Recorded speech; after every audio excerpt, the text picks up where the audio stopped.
Welcome to the Real News Network. I'm Paul Jay in Washington.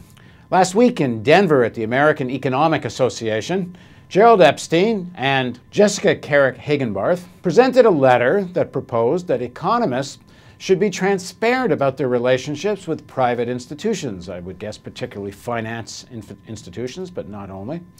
The idea here is that many economists, for example, go and testify at congressional committees, give advice on what policy should be. But people watching or perhaps reading don't know that they may be having been paid or on having contracts with finance institutions that have an interest in the policy they're discussing. So Mr. Epstein joins us now from Amherst, Massachusetts, where he's co-director of the Perry Institute and teaches at the university there. Thanks for joining us, Gerald. Thank you very much, Paul. So why do you think this transparency is necessary? What problem are you trying to solve? Well, the problem I was trying to solve is that as you know, economists make a lot of pronouncements and sometimes are quite influential about economic policy, and in particular financial policy, which is what I've been mostly concerned with. But sometimes they have hidden material interests, working for companies, being on boards of directors, consultants, or owners, partners in companies that have a direct interest in the outcome of these regulations. And the problem is that oftentimes, and particularly academic economists, kind of wrap themselves in this robe of scientific objectivity as experts, talking about issues of regulation as if they were objective purveyors of truth, when in fact they might not be. And this was portrayed very effectively, I think, in the movie Inside Job by Charles Ferguson, where several prominent economists, Glenn Hubbard of Columbia, Frederick Mishkin, and others, were earning a lot of money working for financial companies while at the same time making these pronouncements about financial regulation and not revealing the fact that they had these connections. So this would be something like a doctor or a scientist recommending pharmaceutical policy while they're getting paid by pharma companies. That's right, and then not revealing that fact. So I got into this with my graduate student Jessica Carrick-Hagenbarth about a year ago. We decided to look to what extent these potential conflicts exist. So we looked at two groups of financial economists that were making suggestions for financial reform. This was at a time when the Dodd-Frank bill was being discussed intensively. And this was the Pew Trust group and the Squam Lake group of 19 prominent financial economists. And we first looked at whether they had financial ties to companies that we could discover by doing an investigation on the web and so forth. And we found that 13 out of these 19 academic economists did in fact have these financial ties.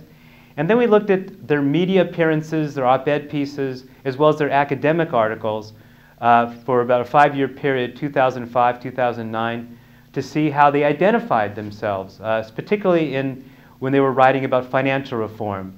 And what we found is that most of the economists never revealed the fact that they had these private financial ties.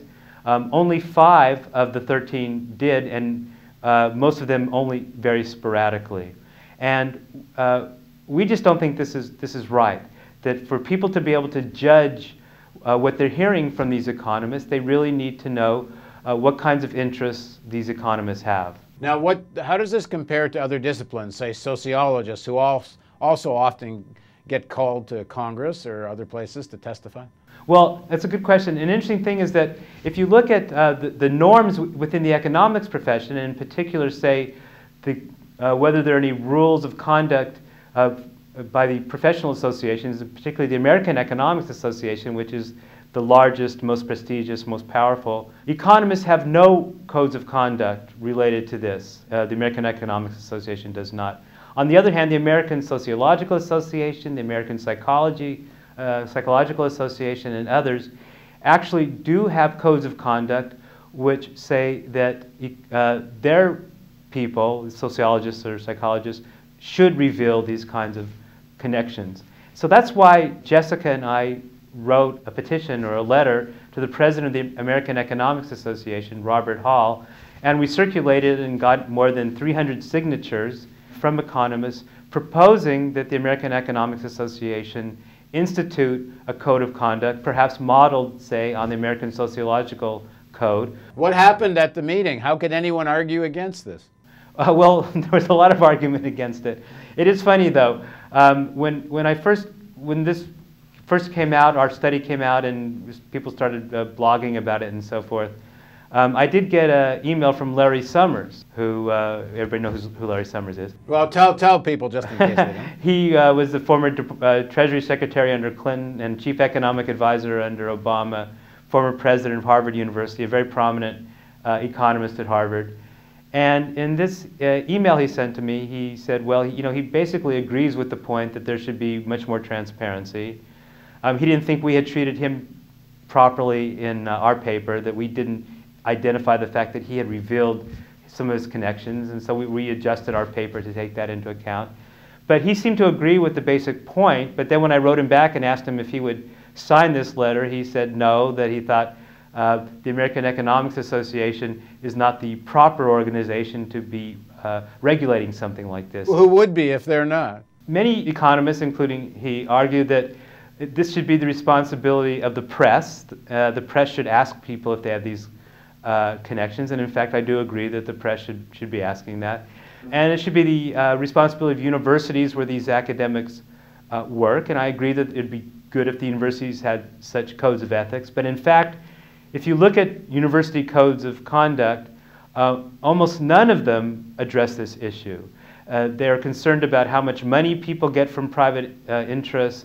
They're concerned about whether getting money from private interests conflict with the goals of the university, but they do not specify for the most part whether or not people have to be transparent vis-a-vis the public, looking out for the public's interest. Now, I mean, it's almost impossible for an ordinary person to figure this out if they have to when they're reading or listening to somebody by themselves. That's right. Some economists said that, well, look, you guys found out this information about us, so everybody else can find it out too. So everybody is supposed to, every time they hear an economist make a pronouncement about this, they're supposed to Google that economist, spend an hour or two looking at the economist's vita and so forth.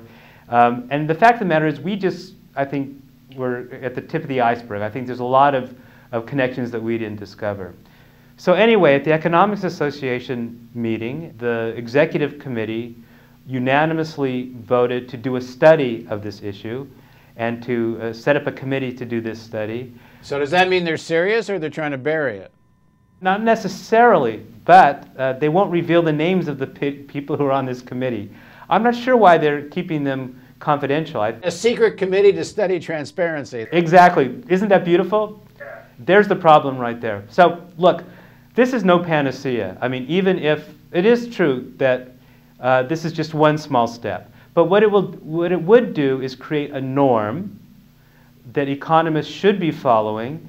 Then people in the press would feel more empowered to ask economists about this, I think, because the norm would exist. Universities would feel there were models that they could use to develop codes of conduct. Okay, just quickly, two more questions. One is, do you have any conflicts that you need to reveal now that I've been told I should ask you this? That's right. Well, I have gotten some grants from private foundations, and I've gotten the Ford Foundation and the Institute for New Economic Thinking, which is funded by George Soros. But usually I propose a lot more financial regulations, so I'm not sure that that would be in George Soros's interests.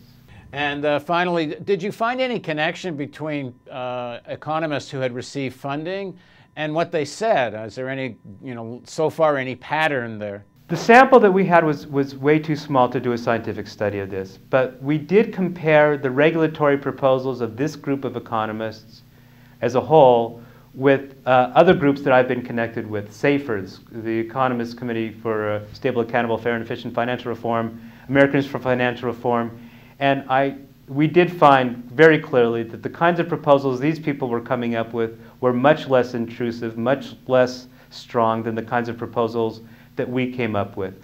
We can't prove this is connected to their receiving money. The bigger problem is that there's this club of economists who consult for private financial firms, who have top jobs in private universities, who testify before Congress, and all of whom basically see the world, many of whom basically see the world through finance-colored glasses. And so they're not going to propose really strong financial regulations. If you start doing that, you get kicked out of this club. What we need to do is open up the process of economists and open up the system so that more economists who have broader views and more critical views get heard. Thanks very much for joining us, and I guess it's good advice when you're listening to anyone. You might ask that question and try to follow the money. Thanks for joining us, Jerry. Thanks, Paul. And thank you for joining us on the Real News Network.